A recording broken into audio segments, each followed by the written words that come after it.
Hello नमस्कार दोस्तों, मेरा सफ़र 2.0 में आप सभी का स्वागत है। क्या आपको हिंदी आती है या आप ऐसे राज्य से हैं वहाँ पर जहाँ पर हिंदी बोला जाता है? तो यह वीडियो आप ज़रूर देखिए और आप गर्व कीजिए कि आप हिंदी बोल सकते हैं। आपको हिंदी आती है, भले ही आपकी मदर टंग कोई और हो, मातृभाषा कोई और हो सकती है, लेकिन आपको हिंदी अगर आती है तो यह वीडियो ज़रूर देखें और यह वीडियो पूरा देखें और यह वीडियो को देखकर शेयर ज़रूर करें। अगर आपको हिंदी पर गर्व है तो इस वीडियो को शेयर जरूर करें, लोगों को ज़्यादा से ज़्यादा शेयर करवाइए और मेरे चैनल को सब्सक्राइब करवाइए। आज मैं एक नया विषय पर चर्चा करना चाहता हूँ, तमिल और हिंदी के बारे में। यह मुद्दा कोई नई मुद्दा नहीं है।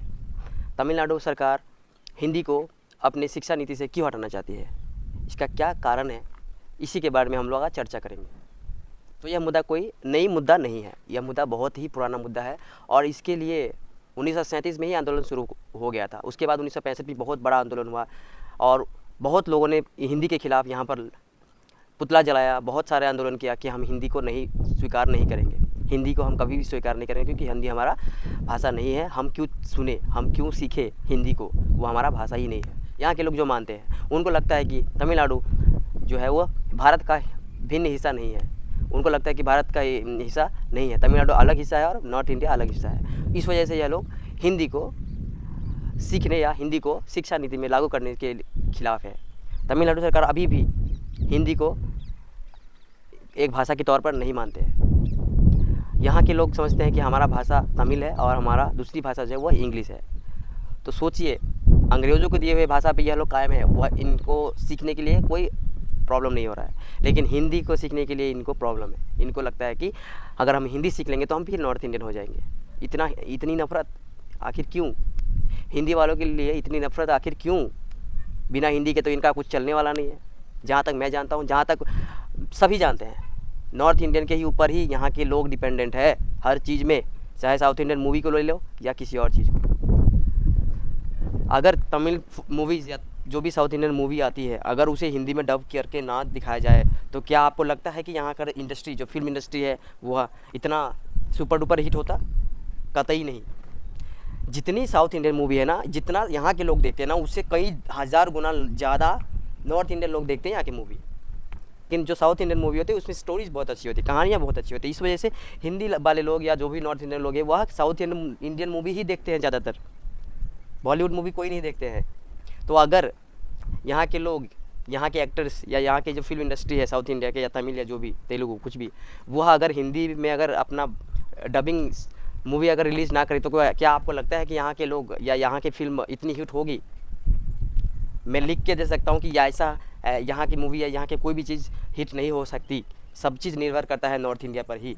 इनको शर्म भी आना चाहिए कि इनका मूवी यहाँ आता है और डबिंग करके नॉर्थ इंडियन को दिखाता है। अभी मूवी आया 2-3 महीना पहले, पुष्पा 2 प्रमोशन के लिए कहाँ गए थे? पटना में इनका इनॉग्रेशन हुआ था, गांधी मैदान में, पटना में। इनको भी पता है कि बिहार वाले कितना इंपॉर्टेंट है तमिल के लिए। बिहार वाले के ऊपर डिपेंड है इंडस्ट्री ही नहीं, फिल्म इंडस्ट्री भी डिपेंड है बिहार और यूपी वालों के ऊपर, हिंदी वालों के ऊपर। अगर वो है तभी हमारा फिल्म हिट होगा, हमारा कारखाना चलेगा, हमारा कंपनियाँ चलेंगी, नहीं तो नहीं चलेगा। यहाँ के जो उद्योगपतियाँ हैं, जो भी देखे तमिलनाडु में या कहीं पर भी, तो यहाँ पर नॉर्थ इंडियन लोग ज़्यादा है।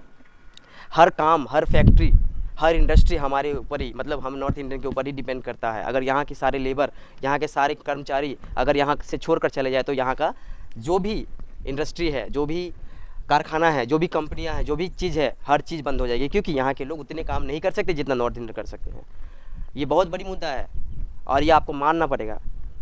नॉर्थ इंडियन आदमी, जो भी लोग काम करने आते हैं, वो मेहनत करने आते हैं यहाँ पर। कोई भी फ्री का पैसा यहाँ से लेकर नहीं जाते हैं।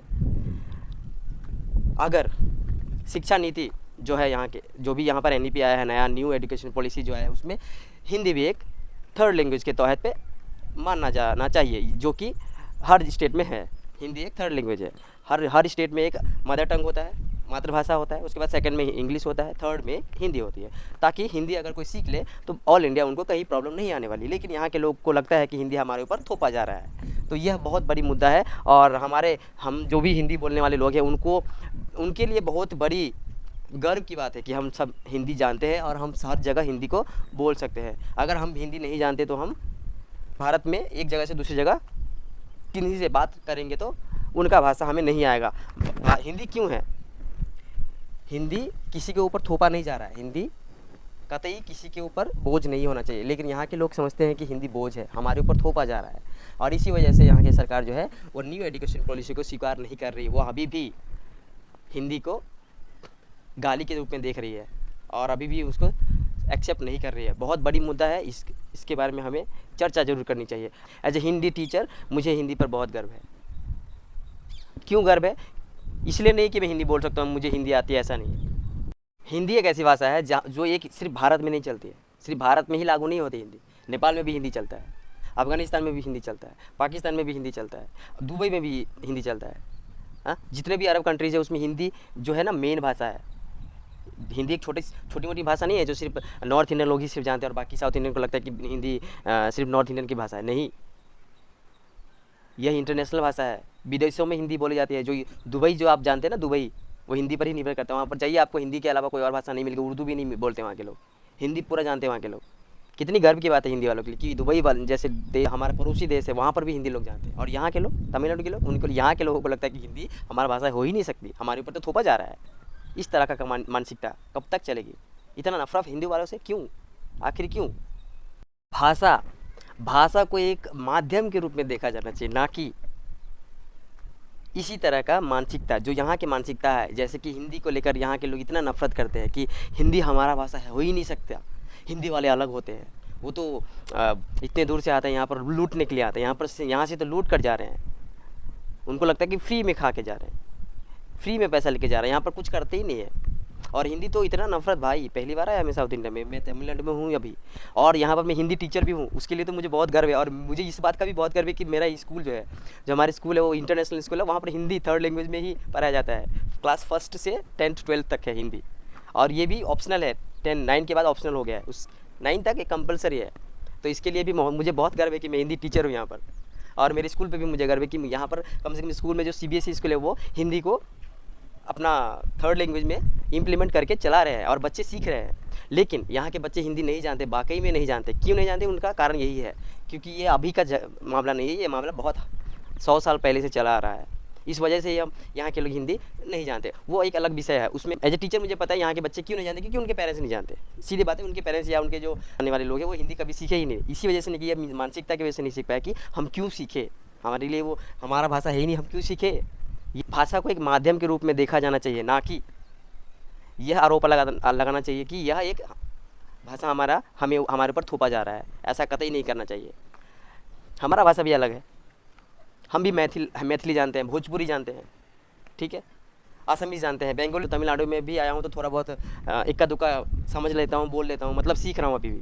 तो सीखने में क्या जा रहा है? हम अगर 110 भाषा जानते हैं तो हम 10 राज्य में आराम से सर्वाइव कर सकते हैं ना। 70-80% लोग, इंडिया के जो लोग हैं वो हिंदी बोलते हैं, ऐसा नहीं है कि नहीं बोलते हैं। तो ये तो एक माध्यम है। अगर कितना दूर का सफ़र है यहाँ आने के लिए, और इतना दूर आकर लोग यहाँ मेहनत करते हैं, घर परिवार को छोड़कर दिन रात काम करते हैं। कोई दिन में काम करते हैं, कोई रात में काम करता है, सभी का अलग अलग अपना तय है, ड्यूटी है। और इतना मेहनत करने के बावजूद भी हिंदी के लिए इतना नफरत, थोड़ा सा कुछ हो जाए तो ये हिंदी वाला है, मारो इसको। इस तरह का मानसिकता है। यह मानसिकता बंद होनी चाहिए।